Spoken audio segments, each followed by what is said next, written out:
पुनरीक्षण में जितने मतदाता अभी मतदाता सूची में हैं, उन सभी को एक गणना प्रपत्र दिया जाना है। यह गणना प्रपत्र, एक सैंपल दे दीजिए। यह गणना प्रपत्र प्रीफिल्ड फॉर्म है जो कि डाउनलोड किया जाना है।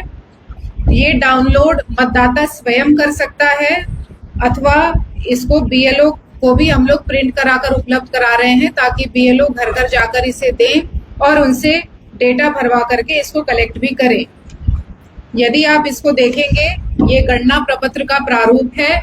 इसमें आप लोग देख सकते हैं कि इसमें मतदाता का नाम, उसका बूथ संख्या, बूथ की विवरणी इत्यादि दी हुई है और इसमें उस मतदाता का फोटो भी है। उसके बगल में आप देखेंगे, आवश्यकता है कि विशेष गहन पुनरीक्षण कार्यक्रम के दौरान एक अपडेटेड फोटो भी मतदाता इसमें संलग्न करे और उसके नीचे जो विवरणी है, जन्म तिथि, मोबाइल संख्या, आधार संख्या यदि हो तो, एवं उसकी विवरणी, उसके माता पिता एटसेट्रा के डिटेल्स, बहुत छोटा सा ये एक आपको दिया हुआ है, उसको फिल करके उसको वापस करना है। इसके नीचे एक घोषणा मतदाता द्वारा किया जाना है। मैं अपने सर्वोत्तम ज्ञान और विश्वास से घोषणा करता हूं कि ये जो नीचे 3 पॉइंट्स दिए गए हैं, इससे यह प्रमाणित होगा कि मतदाता यहाँ का नागरिक है। जैसा कि आप सभी अवगत हैं कि भारत के संविधान के अनुच्छेद 326 में यह वर्णन है कि प्रत्येक ऐसा व्यक्ति जो 18 वर्ष का है, भारत का नागरिक है, सामान्यतः उसी क्षेत्र का निवासी है और अदरवाइज डिस्क्वालिफाइड नहीं है, ऐसे लोगों को मतदान करने का अधिकार है। चाहे वो महिला हो, पुरुष हो, किसी भी समुदाय का हो, उसका यह अधिकार है। नागरिकता के क्रम में यह प्रमाणित करने के क्रम में कुछ बिंदु हैं, उसमें उसको डिटेल्स मार्क करने होंगे। इसमें 3 कैटेगरी में इसे विभक्त किया गया है। पहला कैटेगरी है, मेरा जन्म भारत में 1 जुलाई 1987 के पूर्व हुआ है।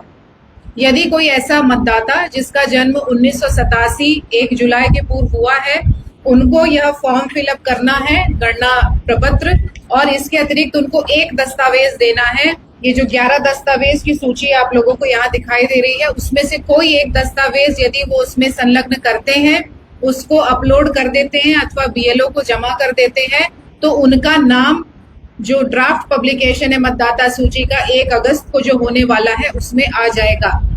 बीएलओ ये कलेक्ट करते हैं, यदि अगर ये ऑनलाइन माध्यम से नहीं किया गया है तो उनको भी अपलोड यह बीएलओ ऐप पे करना पड़ेगा। उसके बाद ही ये ड्राफ्ट पब्लिकेशन में डेटा आ सकेगा। दूसरी कैटेगरी है, मेरा जन्म भारत में 1 जुलाई 1987 और 2 दिसंबर 2004 के बीच हुआ है।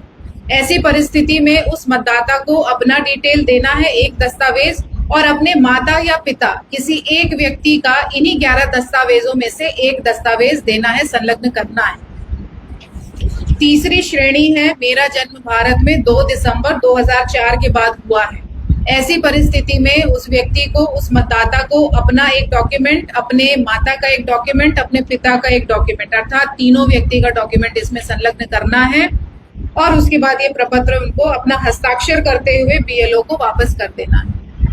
ये डॉक्यूमेंट की सूची हम बताएंगे। उसके पूर्व यह भी बताना है कि इसमें 2003 का जो इलेक्टोरल रोल है, आप सभी अवगत होंगे कि विशेष गहन पुनरीक्षण लास्ट टाइम 2003 में हुआ था, 22 वर्ष पहले पूर्व हुआ था। लगभग 2 डेकेड में ये किया जाता है मतदाता सूची की स्वच्छता के लिए, उसकी मजबूती के लिए।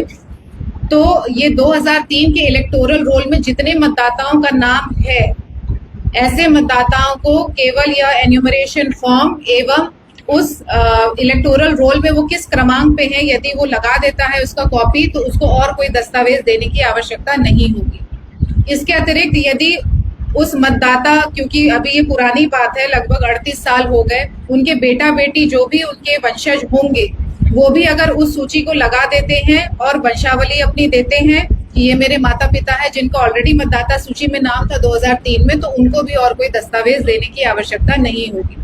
2003 की मतदाता सूची प्राप्त होने वाली है, मिल गया है वो डेटा, हम लोग को उसकी सॉफ्ट कॉपी प्राप्त हो रही है। जैसे भी वो होता है तो सभी बीएलओ को यह उपलब्ध कराया जाएगा। जिला के वेबसाइट, ERO-नेट सभी पे यह उपलब्ध रहेगा ताकि मतदाता स्वयं उसको जब फॉर्म फिलअप कर रहे हैं तो उसको संलग्न कर सकते हैं कि हाँ, मैं 2003 में मतदाता था, मतदान करता था, इसीलिए मेरा नाम इसमें जुड़ने योग्य है और कोई दस्तावेज देने की इसमें आवश्यकता नहीं है।